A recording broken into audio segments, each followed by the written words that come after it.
শুভ সকাল। আজ 24শে পৌষ 1431, ইংরাজির 9 জানুয়ারি 2025। সৌরীন্দ্রমোহন মুখোপাধ্যায় ছিলেন একজন খ্যাতনামা সাহিত্যিক, অনুবাদক ও আইনজীবী। 9 জানুয়ারি 1884 ব্যারাকপুর মহকুমার ইছাপুরে তিনি জন্মগ্রহণ করেন। লালকুঠি, মণিদীপা, পুষ্পক, দরদি, কাজরি, পিয়ারি, উকিলের ডায়েরি, জোড়াসাঁকোর ঠাকুরবাড়ি ইত্যাদি তাঁর উল্লেখযোগ্য গ্রন্থ। ব্রিটিশ বিরোধী স্বাধীনতা আন্দোলনের গোপন বিপ্লবী দলের অন্যতম সদস্য ছিলেন রামকৃষ্ণ রায়।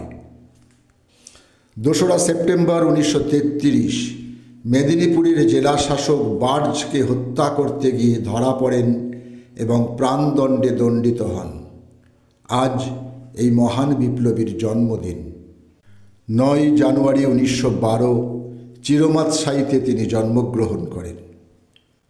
ভারতীয় বংশোদ্ভূত মার্কিন নোবেল পুরস্কার বিজয়ী বিজ্ঞানী হরগোবিন্দ খোরানার আজ জন্মদিন। 9 জানুয়ারি 1922 পাঞ্জাবের রায়পুরে তিনি জন্মগ্রহণ করেন।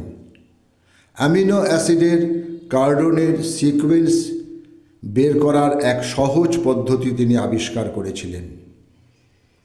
সিভিল সার্ভিসে যোগদানকারী প্রথম ভারতীয় সত্যেন্দ্রনাথ ঠাকুরের আজ মৃত্যুদিন।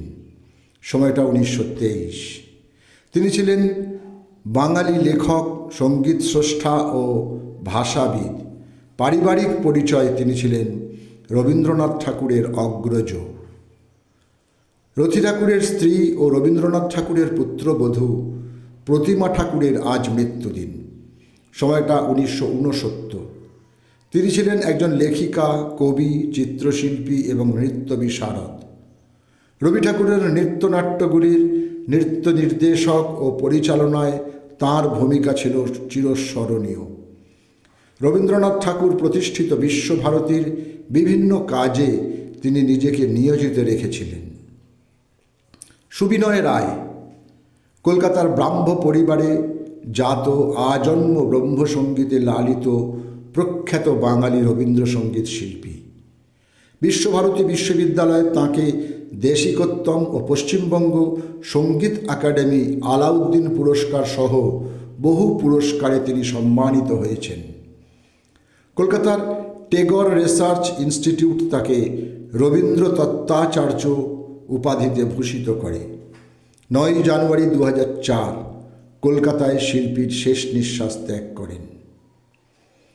9 জানুয়ারি 2024 কলকাতার এক বেসরকারি হাসপাতালে শেষ নিঃশ্বাস ত্যাগ করেন ভারতীয় হিন্দুস্থানি শাস্ত্রীয় সঙ্গীতজ্ঞ রশিদ খান। সঙ্গীতে অবদানের জন্য তিনি 2006 সালে অর্জন করেছিলেন পদ্মশ্রী ও সঙ্গীত নাটক একাডেমি পুরস্কার এবং 2022 সালে তিনি অর্জন করেন পদ্মভূষণ। 9 জানুয়ারি 2024 85 বছর বয়সে প্রয়াত হন কলকাতা পুলিশের প্রাক্তন নগরপাল তুষার তালুকদার। বার্ধক্যজনিত কারণেই তাঁর মৃত্যু হয়েছে বলে জানা যায়। 1992 থেকে 1996 তিনি কলকাতার নগরপাল ছিলেন। মহানগরের বুকে ঘটে যাওয়া একাধিক রহস্যজনক ও হাড়হিম করা ঘটনা এবং হত্যাকাণ্ডের তদন্তভার নিয়ে অল্প কিছু দিনের মধ্যেই দক্ষতার সঙ্গে তা সমাধান করেছিলেন তিনি। সকলকেই আমার আনত প্রণাম।